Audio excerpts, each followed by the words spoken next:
Yo, what is up everyone? Today I'm going to be giving you guys a full guide on how to win games in Reload while not even taking any guns or doing zero damage. Honestly, I wasn't even trying to do this challenge. I was actually trying to do a mythic only challenge, but I couldn't find any mythics, so I just played out the games, and I managed to win 4 in a row. So I'm going to show you guys how you can do it too if for some reason you want to do this. But anyways, let's get right into it. By the way, this video is going to be broken up into 3 parts, early, mid, and late game. So real quick, I just want to talk about drop spots. For the Venture, which is like the OG map, I landed this rock, which has 3 chests, and there's also quite a few chests around it. I usually land there just because it's literally never contested, and I land there in ranked, so I'm kind of just like familiar with the area. In the Oasis map, I land at Twisted Trailers. I think this is like one of the smaller POIs, and it's not really contested, and you can get a lot of loot, and there's enough slurp barrels there to get 100 instantly, so that's definitely a plus. And then in the Slurp Rush map, I land at Dirty Docks on this west building because there's a slurp truck right next to it, and there's a few chests there, which allows me to just get my loot pretty safely because no one really lands on that building. So starting off with the mid game, I'm just going to quickly talk about the loadout that you should be trying to aim for as you're looting up. So your first slot should be crash pads. These are going to be like your average mobility, and they're very useful. You can get very controlled movement with them, especially in endgame. And this is like your average good mobility, so it's definitely worth carrying. Now your second movement slot's going to be shockwaves. This is going to get you out of these tough situations because you can't really fight back since obviously you aren't carrying guns or you don't plan on fighting. So shockwaves is like your get out of jail free card. I'd save these for when you absolutely need them. Now, I don't think that the grappler's that good simply because I feel like the 10 usage runs out really quickly. But I don't know, if you want to carry the grappler instead of crash pads, maybe. But shockwaves are definitely a must carry. Now, you do have some options for heals here.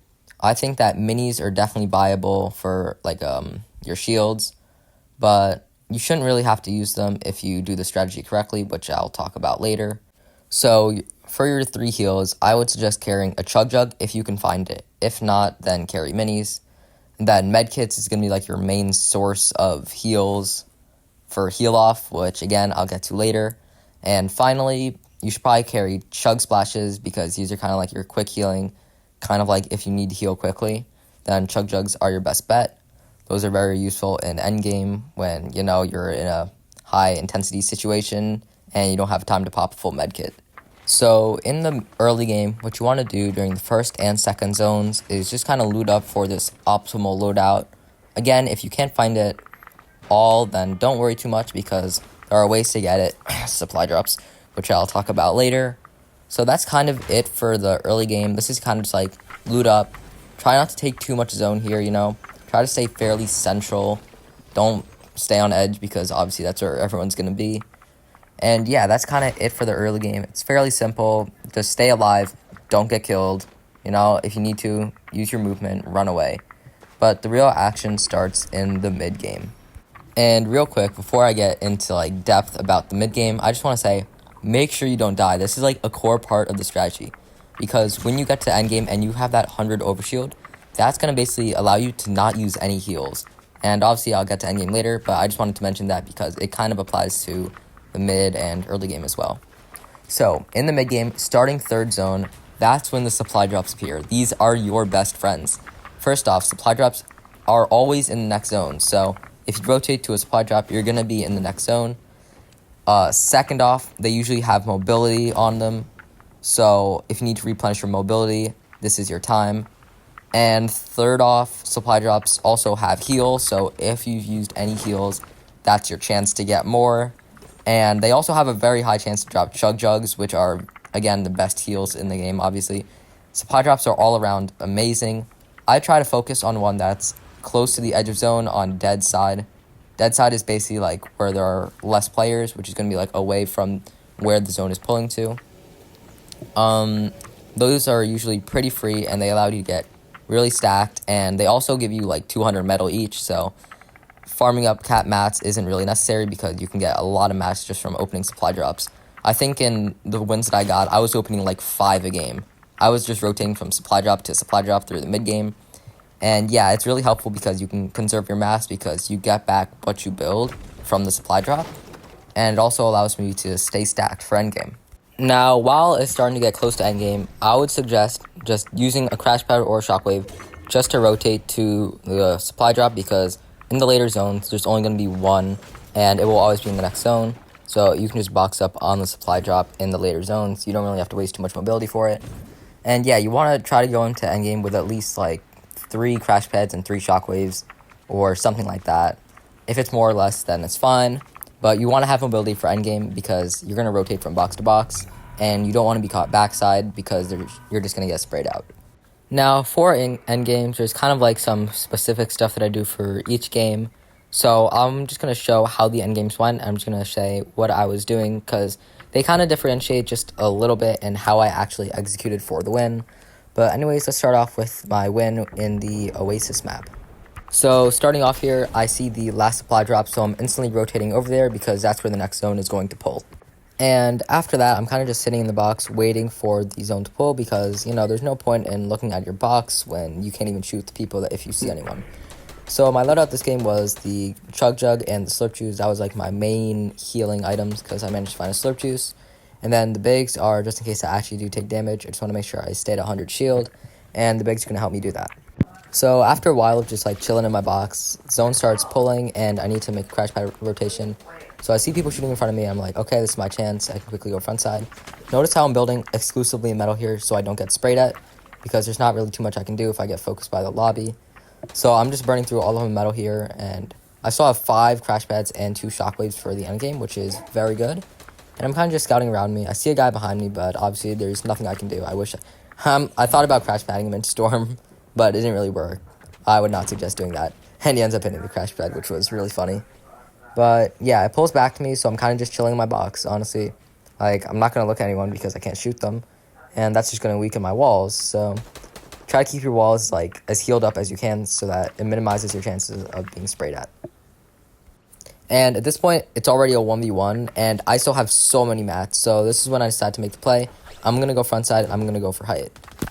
So, in hindsight, I don't think that going for height is the best idea. It did work for me here, and I will say maybe it's a viable strategy, but I think there are definitely easier ways to win while using no guns.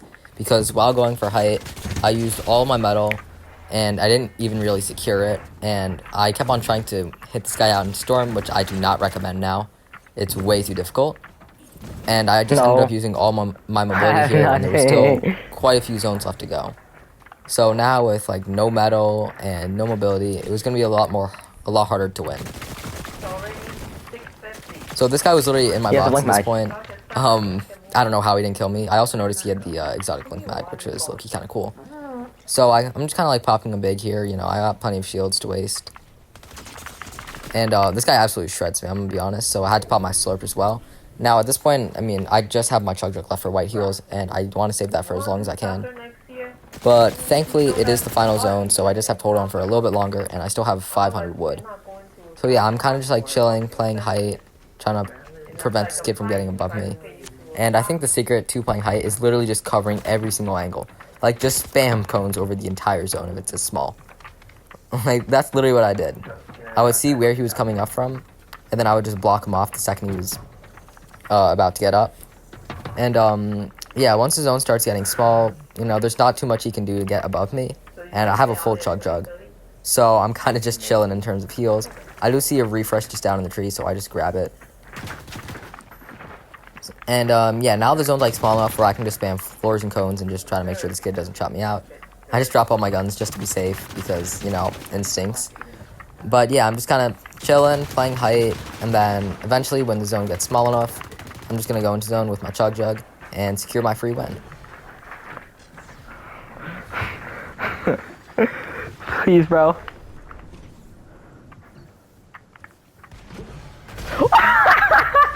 Yo, no gun victory royale. Bro, I wasn't even trying to do that. Now, in my game that I won on the Slurp Rush map, I had learned my lesson, and I didn't go for height this match.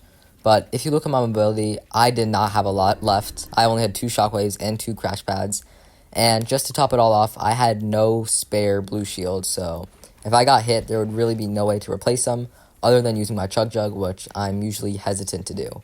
And just to top it off, the first moving zone pulled full max away from me, so I'm just waiting to use my crash pad here. I'm just trying to get as much out of it as I can and just go straight to front side so that I can just get the most out of my mobility since I don't have a lot. And I just get a few layers above low ground because that's where everyone else is. And I'm not really trying to fight anyone because obviously I can't fight. So I'm just kind of sitting in my box here, scouting around, and I see just like a few players close to me on visual audio, but no one's really pressuring me since I'm in brick and high up. Now, I do make a little bit of a mistake here. I shockwave while backside, and I do end up taking a few ticks of zone from this. But I do realize that I have old builds here, and I can just kind of connect to them. So yeah, I'm just kind of chilling, and I have a lot of space. I also have a few spare builds left there while I was refarming earlier in the game. So I'm just trying to stay hidden because I see someone pressuring my little tarp. But I kind of just hide in the corner and wait for him to give up. And from there, I use one of my last crash pads just to kind of get to the front side of zone. I honestly thought that zone was going to pull a little bit faster here and for a little bit longer, but it turns out the zone was just rotating. And since I wasn't last moving, I didn't really know exactly where it was going, so I just kind of had to go to front side again. And as it just so happens, there was already a guy there that I didn't know about, which he literally drops right in front of me. That was really funny. So I'm just kind of boxing up on metal here. I got a little bit scared, I'm going to be honest. And from there, I kind of decided to just like tank zone a little bit just so I can get to a better position. And yeah, I still have like so many white heals here. I probably should have played them a little bit earlier. But it's fine because with this weird zone, everyone else was like taking so much zone damage. And there's literally a guy right there. I'm 12 HP. And yeah, I'm just kind of like hiding, and then the last two guys died. How did I do that? That's kind of what happens when you like go into like one of these endgames in like Slurpy Swamp. Very hard to navigate around.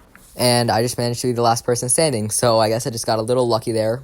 And now for the last one, which was on the Venture map. So I'm kind of getting pressed here, but I have quite a few shockwaves and some crash pads as well, so I'm not afraid to just kind of pop a shockwave just to get away from him, because obviously I can't fight back. I don't know how many times I'm going to say that this video, so put that in the comments. So yeah, I'm just kind of sitting in this box for a nice long while, watching everyone fight and just not trying to make any attention. Eventually though, I do have to rotate, and I opt to use a crash pad because I want to save my shockwaves for as long as possible since they give me the most control. So yeah, I'm just trying to get to front side, and I end up popping both shockwaves just to get to front side. And from there, I'm just going to box up in double metal so that no one tries to fight me. And since I was already in zone, I literally sat in this box for a full minute before having to rotate. And I see a guy that's built up right above me, so I'm just kind of scouting ahead, and I do decide to just chop him out, but I accidentally throw a shockwave. So I have to burn a few shockwaves there, but it's alright, I'm alive, that's what matters. So yeah, now I'm front side like I intended to, and I kind of just pop a medkit here because while I do have to use one, it doesn't really matter because I have two others, and these games usually don't go to long heal-offs. So yeah, from there I'm just kind of like tarping ahead. I have a lot of mats left, and I know that there's only one moving zone left, so I'm just kind of chilling here, staying high again because it is a water zone this game, so I'm trying to do everything I can to stay off low ground because it's going to be hella chaotic down there with the other two guys fighting.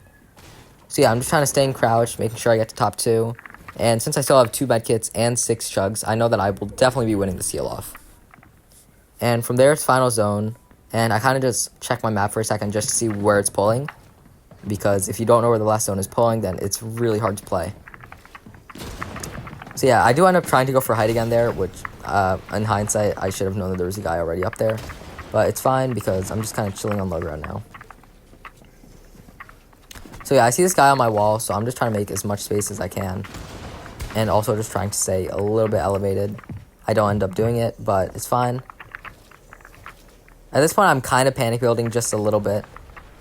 But it's all good because at this point, it's a 1v1. And the last guy has like no mats left, so I'm able to take height from him. Now, I think that this is a lot better than trying to take height early. Taking height late allows you so much more freedom.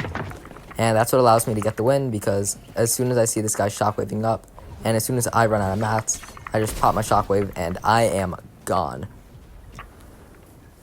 So yeah, I have plenty of heals to win this heal off, and this is like a free win.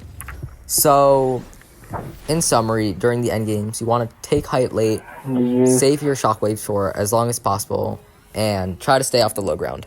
Thanks for watching.